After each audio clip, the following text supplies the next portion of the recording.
kalakas ang loob ng mga batang Maynila. Kaya niyo ba? Mahina? Kaya niyo bang galingan?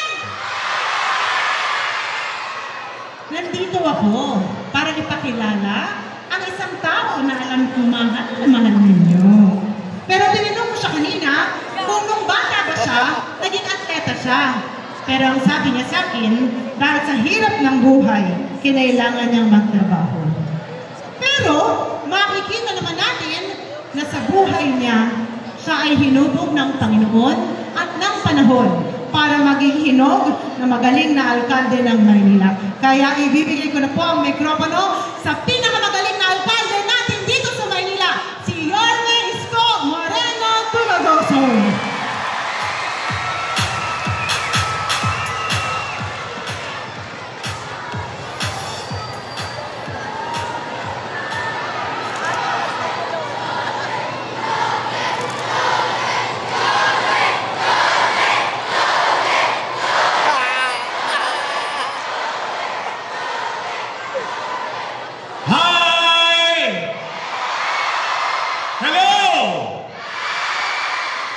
Ganyan kalakas ang loob ng mga batang Maynila. We are very proud of you, especially ang ating superintendent and the SDO family. Ang inyong mga principal, guro, and coaches. And especially, of course, your teachers and parents. Kami ni Vice Mayor at 10 ng inyong mga kunsihan ay in full support of this type of activities. In fact, may extra pa tayong activities sa December 3. Mas excited din ako dahil yung mga estudyante ng pampublikong paaralan at private school nagkakasama-sama, nagko-competition or what you call healthy competition. But one thing is common. Lahat kayo ay batang Maynila. And you are going to represent the capital. Kaya kanina, kung maalala ninyo, sa awit ng Maynila, may isinad doon. Maynila, Maynila, dalhin mo ang bandila. Ibig sabihin, yan, anuman ang kinakaharap ng ating lungsod, ng ating buhay, being batang Maynila, dito sa ating lungsod, magsisimula ang lahat. Even in fact, anywhere you travel in the country, the kilometer zero starts here in Manila. Kayo ang modelong kabataan ng ating bansa. Kaya sana galingan yung lahat. Pero bagong recruit. I'm proud of you. I'm proud of Batang Maynila dahil meron akong isi-share sa inyo. Recently, leapfrog or exponentially we grew sa ating mga atleta sa lungsod. 2 weeks ago, sumali tayo sa Batang Pinoy. Ginawa sa Mindanao.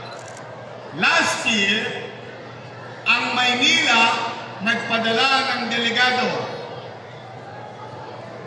Ang 2024 medal achievement natin ay 1. Sad to say, 2024, isa lang ang gold medal na naiuwi natin pabalik sa ating syudad.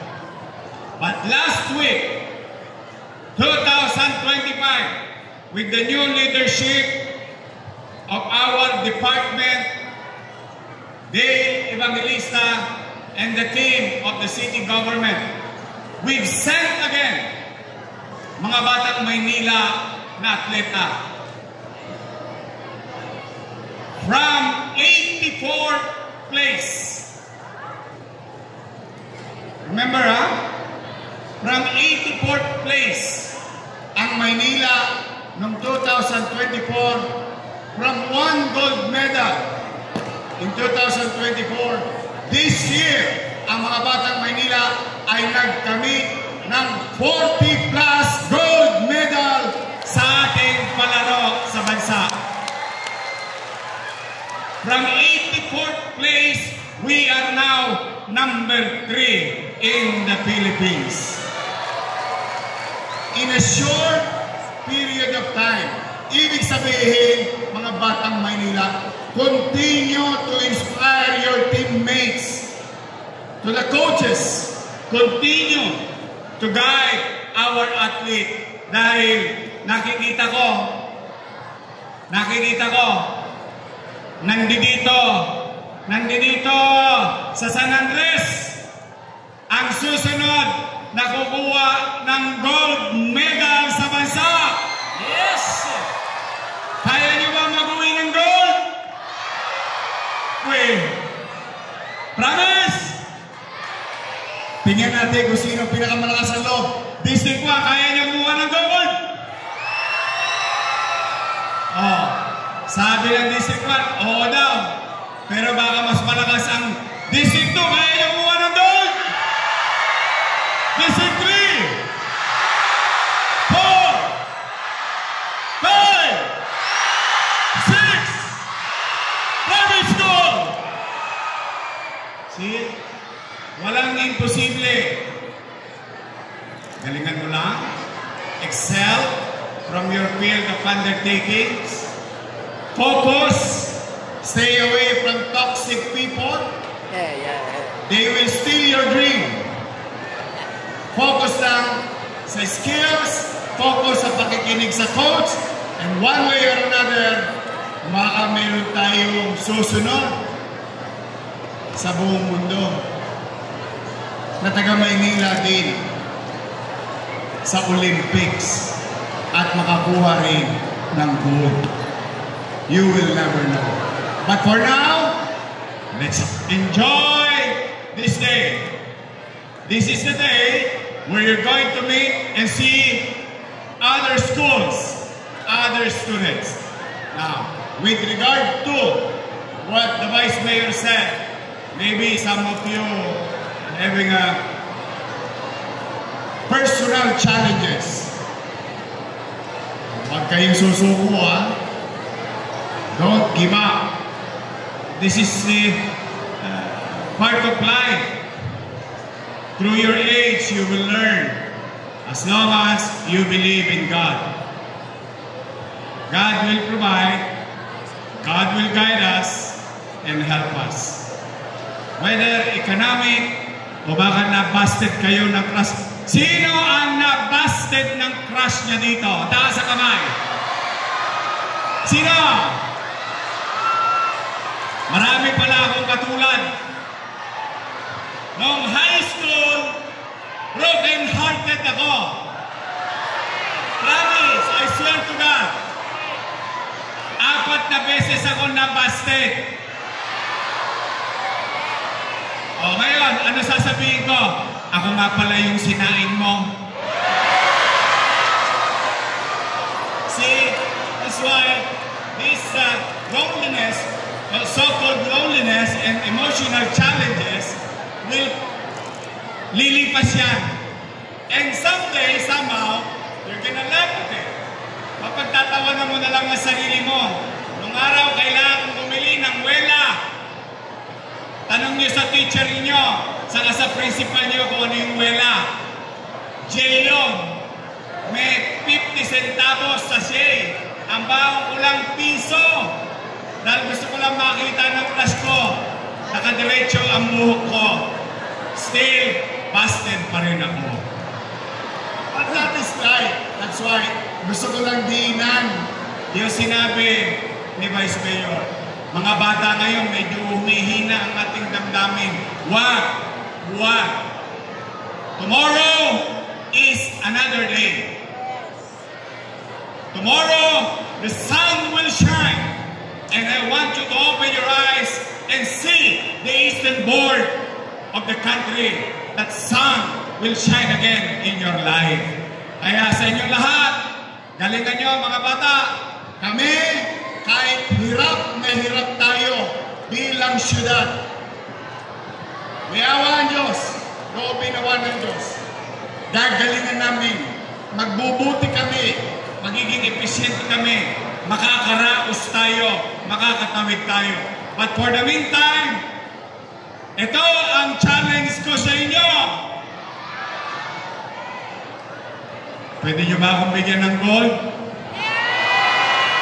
Sa regional level? Sa country level? Yes! Promise? Pag binigyan ninyo ako, bibigyan ko rin kayo ng sorpresa. Yes! Wala bang isang malakas na palakpakan na may kasamang hiyang John!